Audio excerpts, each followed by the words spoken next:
नमस्कार दोस्तों। अगर आप स्कूल व्याख्याता फर्स्ट ग्रेड इतिहास विषय से तैयारी कर रहे हैं या जैसे net, set, college assistant professor इत्यादि या केवीएस नवोदय इतिहास विषय से दे रहे हैं तो ये वीडियो आपके काम का है। मैं हूं मुकेश कुमार ढाका, व्याख्याता इतिहास विषय से और कक्षा 11 से ही इतिहास विषय में पढ़ता आ रहा हूं। एमए, उसके बाद में नेट, सेट और स्कूल लेक्चर एग्ज़ाम क्वालिफाई किया है। पिछले 4 सालों से व्याख्याता पद पर कार्यरत हूं और इससे पहले भी मैंने 1-2 वीडियो लगाए थे इससे संबंधित। तो विद्यार्थियों की पुनः मांग थी, तो वैकेंसी अभी चर्चा में है, आने वाली है फर्स्ट ग्रेड की। तो इतिहास विषय में पुस्तक सूची तैयारी कैसे करें, कौन सी मानक पुस्तकें पढ़ें, गाइड कौन सी पढ़ें, टेस्ट सीरीज, कोर्स कौन सा लें, कोचिंग लेनी चाहिए या नहीं, इत्यादि विषयों पर हम इसमें चर्चा करने वाले हैं विस्तार से। तो आप 10 से 15 मिनट का समय निकाल के आराम से इस वीडियो को पूरा देखें। तो इन जो सारे सवाल है इनको हम लेते हैं। तो इसमें जो पाठ्यक्रम था उसको भी गूगल ट्रांसलेट से हिंदी में जो है उसको करके और इसकी पीडीएफ जो है वो भी आपको अवेलेबल हो जाएगी यस गुरु ऐप के ऊपर सिलेबस वाले फोल्डर में। ठीक है, अब हम बात करते हैं कि हमें जो है पाठ्यक्रम पे एक बार नज़र डालें, सरसरी नज़र से फटाफट नज़र डाल लेते हैं। देखिए, जैसे आप थोड़ा सा नज़र डालिए कि इसमें इतिहास जो है वो पूरा ही है एक तरह से। प्राचीन भारत, पूर्व सिंधु, महाजनपद, भक्ति, 1857, ये मराठा, ये सब हो गया। इसमें क्या है, 3 भाग कर रखे हैं, 12वीं तक और ग्रेजुएशन लेवल और पीजी लेवल। ठीक है, उसके बाद की हम बात करें तो इसमें ये जो है वो ग्रेजुएशन लेवल वाला और इसके बाद में ये पीजी स्तर का। ठीक है, तो इसकी पीडीएफ आप देख लेना। और फिर ये मनोविज्ञान भी है, तो ये मनोविज्ञान वाला है। तो ये इस चीज़ को आपने देख रखा होगा कि 55 क्वेश्चन तो आने हैं इसमें अपने पीजी लेवल के, और 55 क्वेश्चन आने हैं 12वीं तक के, और 10 क्वेश्चन आने हैं एमए लेवल के। तो अब क्या फिर अलग अलग किताबें पढ़नी चाहिए कि एमए की किताबें अलग उठाएं, ग्रेजुएशन वाले अलग उठाएं? तो ऐसा करने की आवश्यकता नहीं है। तो अब चलिए हम बात करते हैं, अपने इस पे आते हैं कि आपको किस हिसाब से जो है कौन कौन सी पुस्तकें पढ़नी चाहिए। पहले कोचिंग वाले मुद्दे पे आ जाते हैं कि भाई कोचिंग लेनी चाहिए या नहीं। तो जो विद्यार्थी एकदम नए हैं और इतिहास विषय में उनकी या तो रुचि कम है या उन्होंने अभी तक कोई ज़्यादा लेवल नहीं बनाया है, तो वो विद्यार्थी कोचिंग लेते हैं तो उनको फ़ायदा होता है और उनको रुचि भी जागृत हो जाती है। जैसे मान लो घर पे पढ़ने का माहौल नहीं बनता, मूड नहीं बनता, आदत नहीं है, तो कोचिंग में क्या होता है 4-5 घंटे आप पढ़ते हैं तो आप वहाँ बंद जाते हैं और आपके कोर्स भी पूरा हो जाता है, वो वहाँ फ़ायदा है। मगर आप पहले कंपटीशन दे चुके हैं, पिछली बार आप कुछ ही नंबरों से रहे हैं, आपका लेवल अच्छा है, आप खुद कर सकते हैं, तो आपको कोचिंग की आवश्यकता नहीं है। ये मेरे विचार है। ठीक है, अब हम बात करते हैं कक्षा 9 से 12 जो है उसके 55 क्वेश्चन आने हैं, बीए के, स्नातक के 55 और इसके 10 और साइको के 30। अब यहाँ देखिए जितना जो महत्वपूर्ण है इतिहास, जैसे मान लीजिए अनुमानित प्राचीन भारत के 30 क्वेश्चन मान लीजिए आप, मध्यकाल के 30 क्वेश्चन, आधुनिक के 30 क्वेश्चन और विश्व के 30 क्वेश्चन। अब इसमें कई बार 2-3 क्वेश्चन ऊपर नीचे हो जाते हैं, मान लो 1-2 इसके ज़्यादा पूछ लिए, कभी इसके कम पूछ लिए, ऐसे। तो यहाँ देखिए साइको उतनी ही महत्वपूर्ण है जितना इतिहास का एक पार्ट। ये मैं आपको समझाने का प्रयास कर रहा हूँ कि आप इधर भी ध्यान देना, केवल इतिहास में ज़्यादा मत उलझ जाना। जैसे मान लो मैंने आपको किताबें बता दी बड़ी बड़ी, और किताबें भी अभी आपको दिखाऊंगा मैं, तो फिर आप उनके पीछे इतना डूब गए कि आप बाकी को भूल गए। तो व्यवस्थित तैयारी करनी है, और ये भी अभी एक पार्ट है, यानी एक जीके वाला भाग। तो जीके का जो पेपर है 75 क्वेश्चन वाला, उसके तो अभी हम यहाँ चर्चा ही नहीं कर रहे, वो भी आपको ही पढ़ना है। तो इस हिसाब से आपको एक चीज़ में ज़्यादा नहीं डूब जाना है, संतुलित ध्यान देना है। तो ये बात आपके समझ में आ गई, ये प्राचीन विश्व वाला भी ध्यान में आ गया। अब आपको देखिए किताबें आप कहाँ से तैयार कर सकते हैं। जैसे कक्षा 9 और 10 में सामाजिक विज्ञान की किताब चलती है, थोड़ा सा आप उसे भी देखें, मैं आपको दिखाता हूँ उसकी एक झलक आपको। जैसे ये कक्षा 9 की है किताब, एनसीईआरटी वाली। इसी तरह से कक्षा 10 की है, इसमें फ्रांस की क्रांति, रूस की क्रांति, उसमें चित्र वगैरह काफ़ी अच्छे से समझाया हुआ है, तो आपके आराम से समझ में आ सकता है। तो शुरुआती लेवल पे तैयारी में भी है ना, पहले मैं किताबें बताऊंगा, उसके बाद में आपका लेवल भी, कि आपका लेवल क्या है उसके अनुसार आपको किताबें सेलेक्ट करनी है। ये नहीं कि जो मैंने बताई है वो पूरी की पूरी आपको पढ़नी है, पहले आप एक बार नज़र डालें। ठीक है, तो कक्षा 9-10 की आप एसएस पढ़ते हैं तो मेरे ख्याल से आप 4-5 दिन में इनको पढ़ लेंगे, अगर रोज़ाना 3-4 घंटे 5 घंटे भी पढ़ें तो भी, क्योंकि इतना ज़्यादा नहीं मैटर है, उसको हाईलाइट किया, अंडरलाइन किया। अब कक्षा 11 में एक ओल्ड आरबीएससी की चला करती थी विश्व इतिहास की पुस्तक, बहुत शानदार किताब थी, मगर अब मैं ये कहूँगा कि दुर्भाग्य से वो बंद हो गई है। कैसे? क्योंकि अब सिलेबस चेंज हो गया, तो मैं आपको दिखाता हूँ। तो सिलेबस चेंज होने से अब आ गई है एनसीईआरटी वाली, और एनसीईआरटी वाली जो है वो इतनी शानदार नहीं है। पहले ये चला करती थी आरबीएससी बोर्ड में। इसमें क्या है, बहुत ही शानदार तरीके से जो कंपटीशन के हिसाब से है ना मैटर, और विद्यार्थियों के समझने के हिसाब से भी पूरा विश्व की सभ्यताएं से लेके, और ऐसा मैटर था जो आपके वर्ल्ड हिस्ट्री में पूरा पूरा काम आ रहा था। तो इस किताब को आप ज़रूर पढ़ लें, अगर मिल जाती है तो। नहीं मिलती है तो शायद आरबीएससी की वेबसाइट पे BSCRPS की PDF मिल जाएगी, उसको डाउनलोड कर लेना। ठीक है, और मैं पूरी आगे भी बात करेंगे कि आपकी टेस्ट सीरीज तैयारी, हम क्या तैयारी करवा सकते हैं, वो सब बातें हम करने वाले हैं इस पर, तो वीडियो आप पूरा देखें। न्यू एनसीईआरटी, अब न्यू एनसीईआरटी की कक्षा 11 की किताब आई है, बिल्कुल भी मेरी नज़र में तो कोई खास कोई रुचिकर नहीं है। वो इतना बोरिंग सा दे रखा है, समझ में नहीं आता कि क्या दिया, क्या पढ़ाया और क्या समझा। परंतु फिर भी कुछ क्वेश्चंस चूँकि सिलेबस में है, तो जैसे मान लो एक क्वेश्चन बाइबिल की वो कथा वाला, एक वो एम्फोरा वाला, ऐसे कुछ क्वेश्चन उसमें से कई बार आते हैं, तो थोड़ी सी नज़र आप उस पर भी डाल लेना, अगर समझ में आती हो, इंटरेस्ट होता हो तो। फिर ओल्ड आरबीएससी कक्षा 12 की किताब याद होगी आपको, जो पिछले साल तक चला करती थी, अब आरबीएससी वाला मैटर बंद हो गया, ये किताब थी। इसमें भी हालांकि विद्यार्थियों के लिए फैक्ट ज़्यादा थे, मगर कंपटीशन की तैयारी करने वाले के लिए ये किताब बहुत शानदार थी। क्यों?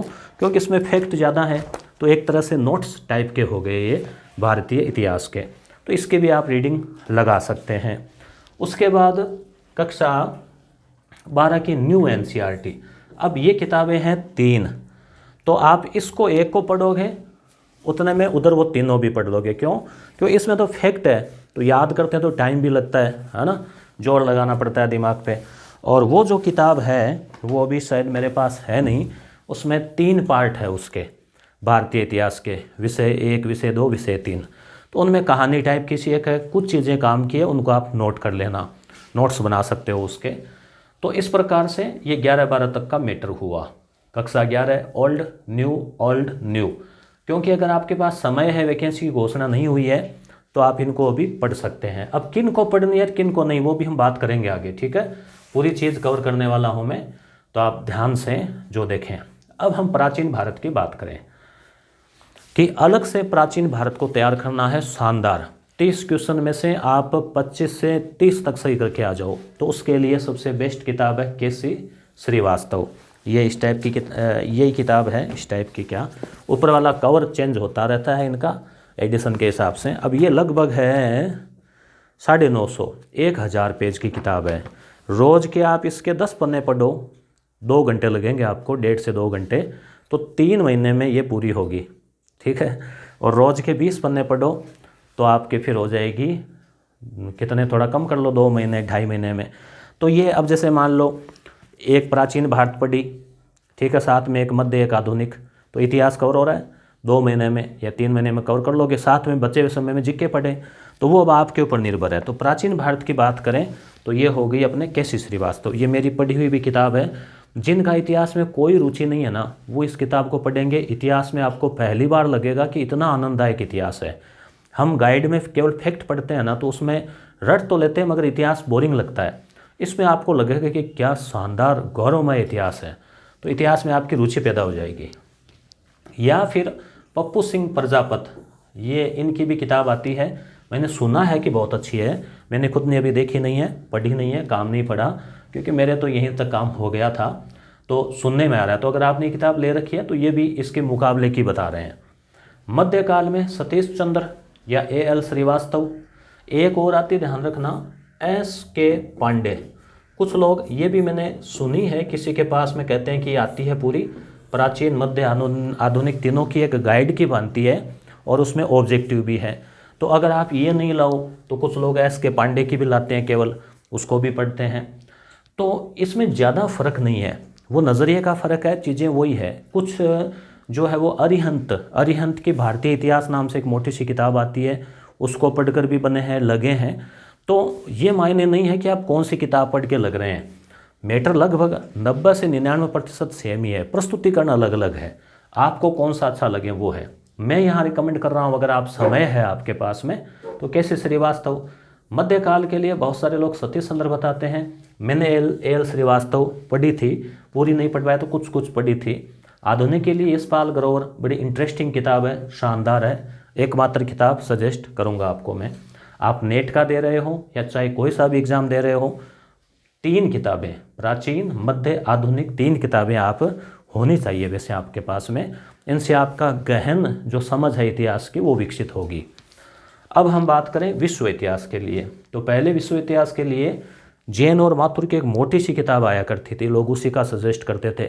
अब आजकल उसका स्थान एक छोटी किताब ने ले लिया है, अरविंद भास्कर सर। मैं इनका सम्मान करता हूँ, इनसे 1-2 बार वार्ता भी हुई है, इनका मार्गदर्शन भी मिला था हमें। तो अरविंद भास्कर सर की पहले तो किताबें थोड़ी छोटी आया करती थी, ऑरेंज पब्लिकेशन, अब थोड़ी सी बड़ी हो गई। किताबें तो दिनों दिन मोटी होनी है, बड़ी होनी है, छोटी नहीं होनी। दिनों दिन ज्ञान बढ़ता ही जा रहा है ना, कंपटीशन भी बढ़ता जा रहा है। तो आपको विश्व इतिहास के लिए ये एकमात्र किताब जो है पढ़नी है, उसके अलावा कुछ नहीं पढ़ना। कक्षा 11 वाली वो देख लेना, इससे आपका लगभग कवर हो जाएगा। और क्लास 11 ओल्ड मैंने यहाँ लिख ही दिया। अब गाइड की बात करें, विद्यार्थी पूछेंगे गाइड कौन सी लें, तो गाइड के लिए एक तो आर्य कंपटीशन, पहले किरण भी चला करती थी, किरण बहुत फेमस, RS प्रिया और इत्यादि में। किरण का से ही ज़्यादा अच्छी लेवल की आ गई है ये आर्य कंपटीशन इतिहास। ये भी पहले थोड़ी छोटी थी, अब थोड़ी बड़ी कर दी है, इसको एडिट कर दिया है इसको। तो इसमें प्राचीन, मध्य, आधुनिक पूरा है और इन सब किताबों का निचोड़ है। अब दिक्कत क्या आती है कि इसको याद करना थोड़ा कठिन है, क्योंकि इसमें फैक्ट इफेक्ट है, तो आप बोर हो सकते हैं। अब उस स्थिति में आपको फिर ये पढ़नी चाहिए। अब मान लो ये समझ में नहीं आए कि फैक्ट इफेक्ट है और आप दिमाग अधिगम में पठार आ गया, तो आपको कहानियों के रूप में, स्टोरी के साथ में, ऐसे जैसे कोई फिल्म चल रही है वैसे आपको पढ़ना है, तो फिर ये किताबें हैं। और ये ज़्यादा लगती है तो फिर आपके लिए ये है। अब गाइड की बात करें तो जैसे जीके वगैरह के लिए लक्ष्य ज़्यादा चलती है, सिखवाल वगैरह और भी कई गाइडें। हिस्ट्री के लिए मैं रिकमेंड करता हूँ पर्सनली राय की गाइड, क्योंकि राय के गाइड का इतिहास का अनुभव इनका अच्छा है और इसमें भी गाइड आपको कंप्लीट मिलेगी। इसमें प्राचीन, मध्य, आधुनिक, उसके अलावा वर्ल्ड हिस्ट्री, चारों पार्ट इसमें आपको मिलेंगे। तो ये भी शानदार किताब है। आर्य वाले में आपको केवल भारत का इतिहास मिलेगा, वर्ल्ड वाला नहीं मिलेगा, ठीक है। परंतु इसका और इसके हम दोनों की तुलना नहीं कर सकते। ये भारतीय इतिहास के लिए रामबाण चीज़ है और ये पूरे फर्स्ट ग्रेड की, मान लो आप अब चाहें कि आपने किताबें पढ़ ली, गाइड भी देख लें, तो फिर आप ये गाइड अलग से प्रॉपर फर्स्ट ग्रेड के नाम से आप इसको ले सकते हैं, ठीक है। अब ओल्ड पेपर की बात करें, ओल्ड क्वेश्चन, फिर हम और भी बात करने वाले हैं कि फिर आपको इतनी सारी किताबें ये हो जाएगी इतनी, तो फिर इनको कम कैसे करें, कौन सी पढ़ें, उसकी भी हम बात करेंगे। ओल्ड क्वेश्चन जो है इसके लिए नाथ पब्लिकेशन की किताब आती है। अब इसको उन्होंने एडिट कर दिया होगा आजकल शायद, मेरे पास तो ये जब मैंने 15 में तैयारी की थी, 2016-15 में, उस समय ये थी। इसमें क्या है, पिछले 20 सालों के paper IAS, RAS, UP, MP, PCS में पूछे गए सवाल है। अब जैसे मान लो सिंधु है, ये जैसे देखो आपको पता लग जाएगा, पढ़ी हुई किताब जो है ना अलग से दिख जाती है ना, तो इसको तो पढ़ा हुआ क्या है, इसको तो वैसे रटो जैसे है ना, बार बार रिवीजन करना है। अब जैसे वैदिक काल हड़प्पा है, तो सिंधु के 3 पेज में आए हुए सारे क्वेश्चन जो है वो इन्होंने डाल दिए 4 पेज में, रिपीट नहीं है इसमें, तो ये इसलिए छोटी हो गई। व्याख्या नहीं है इसमें, हल्की फुल्की व्याख्या है जहाँ जहाँ ज़रूरत पड़ी है वहाँ पे। तो ओल्ड पेपर के लिए आप नाथ पब्लिकेशन में रिकमेंड करूँगा, इसको आप रट के और आप नेट एग्ज़ाम हो चाहे और कोई एग्ज़ाम हो, बहुत फ़ायदेमंद होगी। इसी का एक विकल्प आता है ये है, बड़ा भारी भरकम है, महाभारत है, ठीक है, इसको दोनों हाथों से उठाना पड़ता है। इसमें क्या है जैसे कि ये है, अब तो मिलनी बंद हो गई है, मिलती नहीं आसानी से, ये जब आईएएस और आरएस में जो एक ऑप्शनल सब्जेक्ट हुआ करता था इतिहास, तब ये चला करती थी। तो इसमें क्या है, अब आप सोचेंगे इसको पूरी को पढ़नी है क्या, नहीं, इसमें पेपर दे रखे हैं और पेपर की व्याख्या कर रखी है। मैंने भी इसको 200-300 पेज तक ही पहुंचा, इतने में मेरा काम तो जो है वो हो गया। तो अब दोबारा तो जो है पढ़ने वाले पढ़ेंगे या कभी काम पड़ गया तो पढ़ लेंगे थोड़े बहुत। तो इसमें क्या है, जैसे कि इसमें हर सवाल कौन सा कब आया उसकी व्याख्या। तो सवाल और उसकी व्याख्या से क्या है कि ये मोटी होती गई, क्योंकि रिपीट बहुत ज़्यादा है, परंतु उसका फ़ायदा है कि आपकी रिवीजन होता रहता है। तो आप इसके रोज़ के 10 पन्ने या रोज़ के 50 सवाल 20 सवाल ऐसा आप इसको साथ में इसको रख सकते हैं। परंतु दोनों तीनों के चक्कर में मत पढ़ना, या जैसे घटना चक्कर या इस नाम से कुछ और भी किताबें आती है जो ओल्ड सॉल्व्ड पेपर अब तक आए हुए, मान लो आईएएस के एग्ज़ाम में आ गए, अभी आरएस में पूछ लिए गए, वो सब अपडेट करते रहते हैं। अब RBSC first, old RBSC first grade exam. अब एक चीज़ और इम्पोर्टेंट, आप फर्स्ट ग्रेड का दे रहे हैं या नेट का दे रहे हैं तो नेट के ओल्ड पेपर आए हुए, फर्स्ट ग्रेड का दे रहे हैं, सेट का दे रहे हैं तो उसके आए हुए ओल्ड पेपर, तो वो आपको आरबीएससी ने पूछे, वो तो आपको देख ही लेने चाहिए। जैसे आरबीएससी ने अभी तक, आरपीएससी, मैं आरबीएससी बोल रहा था, आरपीएससी ने फर्स्ट ग्रेड एग्ज़ाम के अभी तक, जैसे मान लो 2012 में हुई, 11 में हुई, ठीक है, तो उन सब को जो है उसने लिया है अभी तक। तो उसमें क्या है कि आप जैसे क्या कर सकते हैं, एक मिनट, आप उसमें ये कर सकते हैं जैसे कि अब तक जो आए हुए क्वेश्चन उनको आप ज़रूर याद करें, और वो मिलेंगे कहाँ उसके भी हम बात करने वाले हैं। वो क्वेश्चन आपको वैसे तो आरपीएससी की वेबसाइट पे हैं, कोई गाइड में भी मिल सकते हैं, हम लोगों ने भी उनको यस गुरु एप्लीकेशन के ऊपर उपलब्ध करवा दिए हैं डाउनलोड के लिए, आप उसे डाउनलोड कर सकते हैं और आंसर लगे हुए हैं। अब टेस्ट सीरीज़ की भी हम बात करेंगे, यस गुरु ऐप कैसे डाउनलोड करना उसकी भी। अब पहले हम बात कर लें कि इतनी सारी किताबें क्या सबको पढ़नी है, नहीं।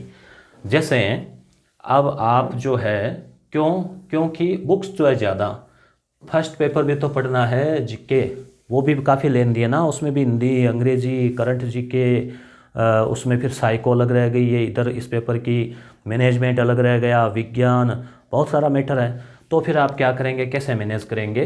तो इसके लिए आपका लेवल कैसा है ये आपको तय करना है। अगर आप एकदम नए हैं, आप साइंस बैकग्राउंड के हैं और आपने केवल एमए कर ली हिस्ट्री से, वहाँ स्थिति में आपको मैं रिकमेंड करूँगा कि प्राचीन, मध्य, आधुनिक तीनों की अलग अलग आप किताबें लाएं, जैसे वो कैसी है या कैसी श्रीवास्तव या यशपाल ग्रोवर, उनको पढ़ें। उसके बाद आपको समय मिले तो गाइड पढ़ लें। और जो विद्यार्थी पिछली बार कुछ पॉइंट से रह गए, नज़दीक रह गए, ऐसी भी कई हज़ारों की संख्या में या कुछ सैकड़ों की संख्या में है, 1-2 नंबर से 5 नंबर से रहने वाले, या जिन्होंने नेट कर रखी है, जीआरएफ कर रखी है, तो वो विद्यार्थी है, तो अब उनको तो उन्होंने जो नोट्स वोट्स पढ़े हैं वो देख सकते हैं, या शॉर्ट गाइड, जैसे मान लो आर्य वाली को रट लिया आपने क्योंकि आपकी हिस्ट्री समझ रखी है, इसको आप रट सकते हो, वो आप देख सकते हैं। एक जैसे मान लो, ये भी ध्यान रखना, कोई विद्यार्थी मान लो ये सोचे कि मैंने तो 2 बार नेट कर रखी है, मेरे एमए में टॉपर हूँ, तो हिस्ट्री में मैं अब ज़्यादा पढ़ने की ज़रूरत नहीं, ऐसा नहीं है दोस्तों। और जो विद्यार्थी ये सोचें कि उसने हिस्ट्री पहली बार ही उठाई है, एमए की है और साइंस से था, तो वो और वो, यानी जो दोनों अलग अलग लेवल के स्टूडेंट है ना, उन दोनों के बीच में अगर 6 महीने का अंतर है, केवल ध्यान रखना, यानी हिस्ट्री एक ऐसी चीज़ है जिसको आप 6 महीने इन ऑथेंटिक बुक्स को आप पढ़ लो और उनको बार बार रिवीजन कर लो, फुल टाइम दे दो, तो आपका लेवल 0 से आप सीधे हीरो बन सकते हो। और जो हीरो था और हिस्ट्री में बहुत टॉपर था, मगर 2 महीने 4 महीने पढ़ा नहीं, टाइम नहीं मिला एग्ज़ाम के टाइम, तो वो डाउन आ जाता है। क्योंकि हिस्ट्री ऐसी है, कहावत भी है ना कि रात को पढ़ी सुबह सफ़ा, हिस्ट्री बड़ी बेवफा। तो ये है, क्योंकि फैक्ट होते हैं ना, फैक्ट भूल जाते हैं, कॉन्सेप्ट याद है, बेसिक चीज़ें याद है, पर एग्जाम में तो आपको 2 ऑप्शन आते हैं कंफ्यूज करने वाले, वहाँ गड़बड़ होती है ना। तो अब 2 प्रकार के स्टूडेंट और भी होते हैं, एक तो फुल टाइम वाले जिनके पास फुल टाइम है, पूरे दिन केवल पढ़ने का काम है, एक होते हैं कम टाइम है, गृहिणी महिलाएं हो, चाहे जैसे नौकरी पेशे वाले लोग हो। अब वो फिर इतनी चीज़ें नहीं पढ़ पाते, तो आप एक एक चीज़ देख लेना। ऑथेंटिक किताबें पढ़नी है तो एक एक देख ली, और फिर आप गाइड वाइड सब छोड़ देना, वो पढ़ ली तो। और फिर आपके पास समय कम है, लेवल अच्छा है, तो आप केवल वो, जैसे मान लो एक गाइड पढ़ ली और कुछ 11-12 की पढ़ ली, ऐसा आप कर सकते हैं। और भी बहुत सारी बातें हैं। अब हम बात करते हैं थोड़ा यस गुरु ऐप की। तो निर्णय तो आखिर आपको ही लेना है, अंतिम निर्णय तो, कि कौन सी किताब पढ़ें क्या पढ़ें, मगर मैंने आपको एक मोटे तौर पे जो है वो किया है, बताया है। अब देखो, आप प्ले स्टोर पे यस गुरु लिखें और वहाँ से जो है आप उसे डाउनलोड कर लेवें। आप 5 स्टार रेटिंग भी दे सकते हैं यहाँ पर इसको। और उसके बाद आपको क्या करना है, यहाँ से प्रोफाइल से इसको लॉगिन कर लेना। यहाँ पे टच करके आप हमारे सारे जो टेलीग्राम के लिंक है, यूट्यूब के, उनको आप ज्वाइन कर सकते हो। और उसके बाद हम बात करें कुछ कोर्सेज की, तो फर्स्ट ग्रेड व्याख्याता जीके पेपर के हमने 16 टेस्ट पेपर लॉन्च किए हैं, 16 टेस्ट पेपर। और मनोविज्ञान के जो है वो हमने इसमें 25 पेपर लॉन्च किए हैं, वो सभी इसी कोर्स के अंदर है। आप टच करोगे इसमें डिटेल मिल जाएगी। सेकंड ग्रेड की तैयारी वालों के लिए हमारे हस्तलिखित type notes plus 55 test paper का कोर्स है। और उसके अलावा केवल टेस्ट सीरीज भी है। और ये सामाजिक विज्ञान सेकंड ग्रेड के लिए 35 टेस्ट पेपर अलग अलग। ये मॉक टेस्ट है जो कि बिल्कुल फ्री है, जैसे हिंदी व्याकरण है, फर्स्ट ग्रेड के कुछ पेपर है, कुछ अभी हम इसमें और अपलोड करेंगे, ठीक है। और PDF आपको कहाँ मिलने वाली है, ये कुछ वीडियोज़ है, जैसे फर्स्ट ग्रेड के लिए शैक्षिक प्रबंधन, तो ये पूरा बिल्कुल फ्री है, यूट्यूब पर है, ये प्ले लिस्ट से देख सकते हैं, यहाँ से देख सकते हैं ऐप से। और उसके अलावा ये सिलेबस ऑफ ऑल एग्ज़ाम, यहाँ पर आपको सभी सिलेबस और हिंदी में गूगल से ट्रांसलेट किया हुआ जीके वाला पेपर, इतिहास का पेपर, पॉलिटिकल का पेपर, सेकंड ग्रेड का पेपर, सामाजिक का वगैरह वगैरह हमने यहाँ डाल रखे हैं। और ये जैसे अभी सामाजिक वाला जो है old papers time table OMR, तो इसमें हमने ओल्ड पेपर वगैरह भी जैसे लगाते हैं तो उनको आप डाउनलोड कर सकते हैं। और उसमें आंसर वगैरह लगे हुए हैं। और ये टेस्ट सीरीज़ का है मैटर। ये जैसे फर्स्ट ग्रेड है तो उस फोल्डर के अंदर आपको जो कुछ मटेरियल आपको मिलने वाला है, जैसे 16 टेस्ट पेपर है, उसके अलावा 25 टेस्ट मनोविज्ञान के हैं। और ये सब जैसे इसमें 3 फोल्डर आपको मिलेंगे, तो आप जुड़कर तैयारी कर सकते हैं। तो उम्मीद करता हूँ वीडियो अच्छा लगा होगा। और भी आपका कोई सवाल है तो कमेंट करें। बहुत बहुत धन्यवाद।